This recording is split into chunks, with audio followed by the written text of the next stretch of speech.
Hello, this is Julian with Coffee Reviews, and today we'll be reviewing the Las Flores Geisha wash processed Colombia from Lucent Coffee. There's the cup right there. And Lucent, based out of Tokyo, Japan. And I'm currently at a park nearby their Taito City location. And this is my first time trying any of their coffees, as they're yet another coffee roaster I'd never heard of before this trip. And I wanted to give a quick shout out to and thank you to the baristas over at Coffee Rights, as they are the ones that suggested this coffee shop to me. And so notes on the coffee shop itself. Now, this coffee shop has been pretty similar to a lot of our previous experiences up to this point, in that they also offer all of their current coffees as a pour-over option. And this one right here was the one that appealed to me the most, mostly because it is one of their higher-end offerings, and at 700 yen, it's actually one of the cheaper higher-end offerings that we've had available to purchase. It also sounded the most like my profile, so I'm definitely going to be interested in discussing this one. And once again, the roast profile of these coffee roasters do continue to remain on the lighter side of things relative to a lot of the expectations, so it definitely seems like the coffee scene here in Tokyo has modernized quite a bit, at least relative to the last time I was here. But a lot of these coffee shops have been around. It just took getting to know the coffee scene a little better for me to discover them. But I do think that that's pretty nice in that sense. One other thing I wanted to add is this is the first coffee shop I think I've been to where the roasting machine isn't prominently displayed. So I actually don't know what machine they use for this coffee, so that one's a mystery to me. But let's go ahead and start discussing this coffee, as what I really noticed about this one was some more of those candied aspects, as this continued to remain one of those more sweet and clean coffees that we've had throughout this trip, and that continues to be a theme with so many of these coffees. This one is pretty fruit-forward and fruit-based, as it does have a slight bit of a grape-like quality to it. That's what I really wanted to emphasize, was a very well-defined grape aspect to this cup. In addition to that, it continued to offer some of the classic geisha-like components, including a fair bit of citrus. All of these in a much more well-defined and vibrant manner, as oftentimes Colombian geishas can be a little bit more, we'll just say vibrant.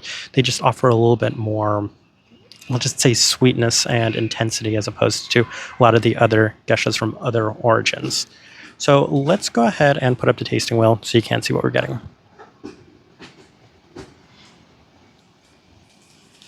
All right, and we have one level 5, which is to finish at a level 5. Yes, and that's kind of what I'm alluding to, is this is a very sweet coffee, and it's a very vibrant coffee, offering so many of those fruit-like aspects to it. And as a result, it does leave a very long-lasting finish. Honestly, one of the longest-lasting finishes I've had to any of the coffees we've had up to this point in this trip. And we have a bunch of level 4s, so let's run through those real quick. We'll start with the cleanliness level 4. Yes, so sometimes these wash-processed Colombian geishas can still have such intensity that they're reminiscent of natural processed coffees. And that's what I will say for this one, is that this one is so vibrant and so intense that it actually mirrors a cleaner natural processed coffee than maybe a true geisha-like component to it in that sense, as level 4 does seem like a pretty good fit. It's a pretty clean coffee, especially given just how much vibrancy and intensity there is to it. Sweetness, level 4. Yes, and this is also a very sweet coffee, and it continues to remain on the higher side of things. It also did offer a little bit of that candied aspect, so I do wonder if maybe they are also using the Probat, as that does seem to be a positive or a continuing trend throughout the coffee scene here. Acidity, level 4. Yes, it does offer a fair bit of brightness to the cup as well, so that's something that's definitely experienced. And it lingers a little bit in the finish too, so it's something that I definitely took note of. Florality, level 4. That's a little bit more in line with what you might expect for the geisha-like components to it. It's a little bit more of those darker floral aspects to it, and given that it's also in a vibrant and pronounced manner, it is scoring pretty high in that sense, as this cup isn't necessarily delicate by any means, but rather just continuously intense in so many of these levels. Berry fruit, level 4. Yes, and that's what I've kind of alluded to, is that grape-like quality to it. And I do believe one of the notes that they had listed on here was grape. But that's something I get a lot from Colombian geishas in general, is that much more berry-like quality to it. It's a little bit more of a darker berry, but it comes out in a fresh fruit sense, so that definitely justifies that mark. In addition to that, I would say that there's a little bit more of that green melon component to it, as that seems to be another theme that I'm experiencing from a lot of these coffees. Citrus, level 4. Yes, a little bit more of a kind of just generic, undefined citric component to it, but it's pronounced enough, given that the cup is intense enough, that it warranted and justified reaching that level 4 mark. Other things worth noting, we have the caramel at a level 3, and once again, that continues to focus on the candied aspect of this one, as this one also surprisingly remained very candied in that regard. So that's what kind of leads me to wondering what the actual machine they used to roast this coffee is. And then I think the last thing really worth discussing is the body at a level 2, as this is a Geisha coffee, so in theory it should have a little bit of a lighter body. And what's been really nice about this trip is, since I'm not the one brewing the coffee, you can really notice a lot of the differences in terms of the overall body, as I've had some coffees that have had such a heavy body, such a medium body, and you can really seem to pick apart and tell a lot of the differences between them.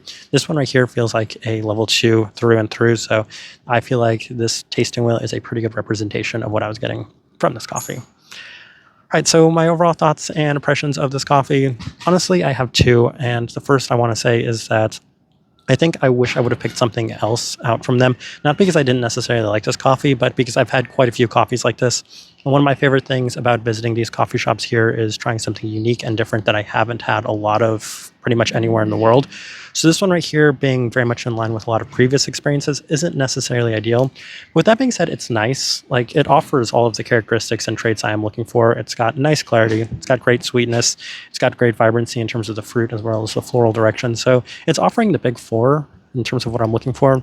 Maybe the fruit profile doesn't necessarily align with my own preferences, but everything else outside of that is really nice. At the cost for this cup itself, it's also a pretty decent deal. So there are a lot of positives to take away from it. And this one right here, I feel like at the end of the day will just kind of finish in the middle of the pack for me, mostly because I've had some more unique and enjoyable experiences at other coffee shops.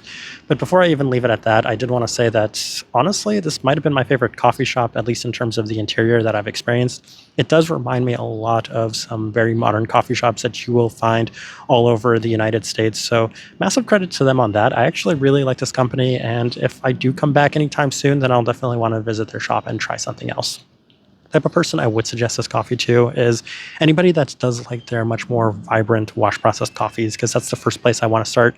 As I've mentioned, it is reminiscent of a very clean natural processed coffee, so it's going to offer a lot of those fruit traits, a lot of those fruit characteristics right from the onset. So that's the first thing I do need to point somebody towards for that. And it continues to remain on that slightly more light modern profile. I'm not saying that these coffees are overly light, but I'm just going into this trip with the expectation that I was going to have some super roasty, super dark, super developed coffees, only to have them be very much in line with the modern experiences I have in most places. That's been a nice positive experience. So once again, another coffee roaster that's offering that, and I'm going to leave this review at that. If you've by chance had an opportunity to try this coffee or anything else from Lucent, I'd love to know your thoughts and impressions of it, or them as well.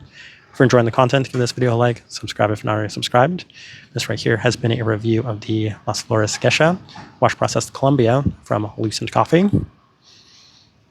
Thank you for watching.